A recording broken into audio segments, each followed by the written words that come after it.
This was the hardest and heaviest candle I have ever made, and I'm never gonna do anything like this again.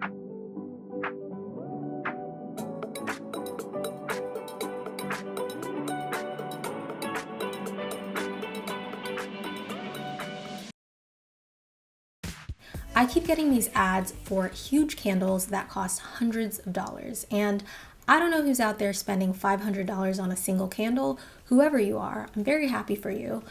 I don't have the budget for that, so I decided to make my own. And spoiler alert, it was still very expensive, but it didn't cost me $500. So I will total up all of those costs a little bit later, but first, let's get into the candle making.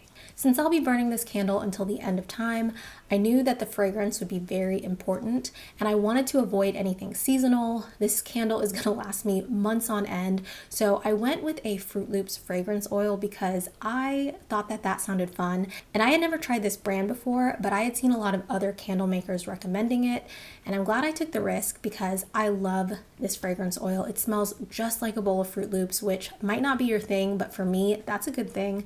And the day that I made this candle, our entire house smelled like Fruit Loops. I threw open all of the windows up here. This is my kind of candle making studio / home office for when I work from home, and I threw open all of the windows. I'm here on the second floor of our house, and you could smell Fruit Loops all the way down on the first floor.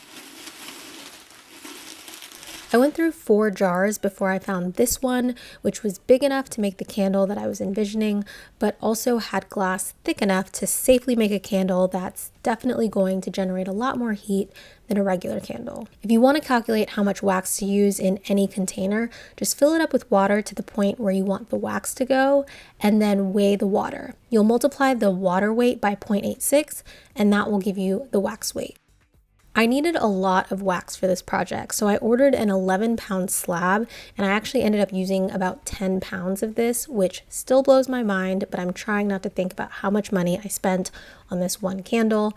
One thing that really drove up the cost was the type of wax I chose.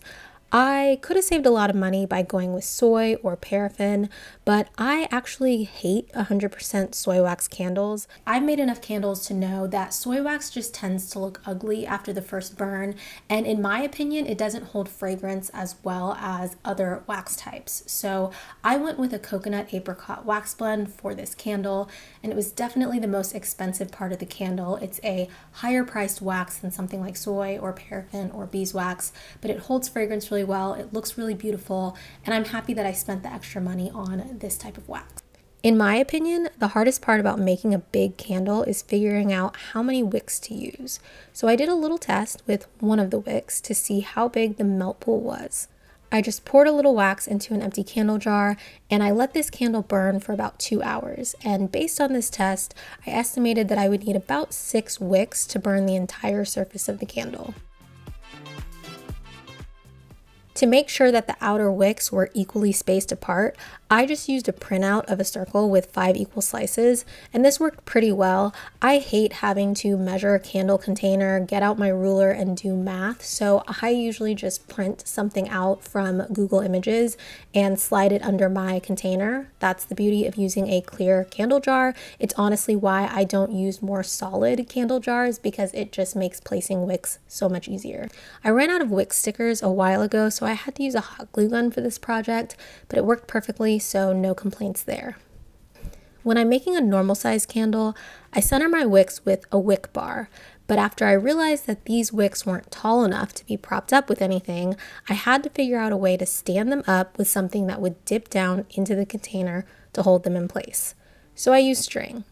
I know this looks ridiculous, but I had to get creative, and it's the only thing I could think of.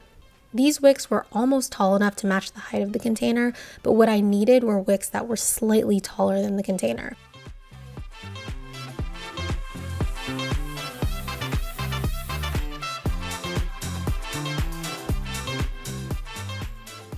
Melting is the easy part. I had to use 2 pitchers this time to hold all of the wax. That's what happens when you have to burn almost an entire slab of wax. And basically I just let the wax reach its melting point. Then I added the fragrance oil. I gave the fragrance oil a little stir and a little bit of time to bind with the wax before I moved on to my favorite step, pouring the wax.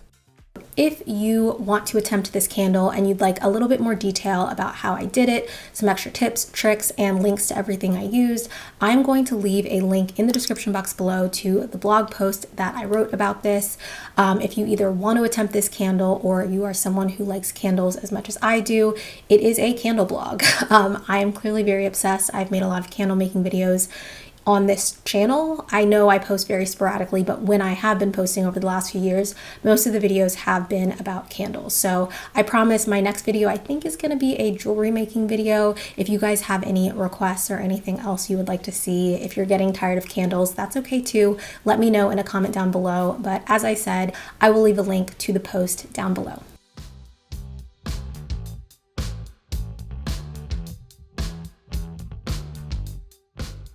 I let the wax cure overnight before I removed the strings and the clips to reveal a beautiful candle with a smooth top. This is why I chose coconut apricot wax. I think the top looks gorgeous, very happy with it. I did spill a lot of wax because the melting pitchers were very heavy, and to be honest, I'm just a messy candle maker in general. But cleanup is always easy if you have a heat gun, and if you don't have a heat gun, you can use a blow dryer.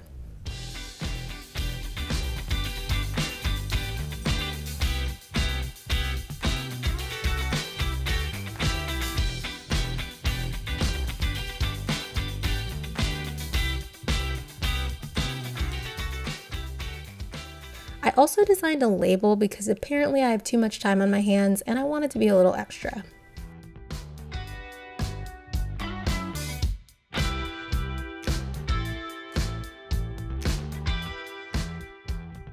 I'm happy with how it turned out, but we have one final test.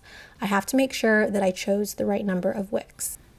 I saw some bad reviews of these extra large candles where the candle didn't burn all the way to the edge, and this is called tunneling. You've probably had this happen if you've ever burned a candle before. It happens if the candle maker either doesn't use enough wicks or if the wick that they're using isn't large enough for the candle container that they chose. And so I knew that I wanted to make sure I used the right number of wicks, because even though you can fix tunneling, it's kind of annoying to have to do that. And if you're going to spend a lot of money on a candle, at least me personally, if I were one of the people who could afford these $500 candles and it ended up tunneling on me, I would be very, very disappointed to have that ring of leftover wax around the edge and not get my money's worth. When I finally burned this candle, I watched very closely to make sure that the wax melted all the way to the edge, and it did. The candle was completely level after the first burn, which is exactly what I wanted to see. Okay, let's talk about the cost. Here's how much I spent making this candle.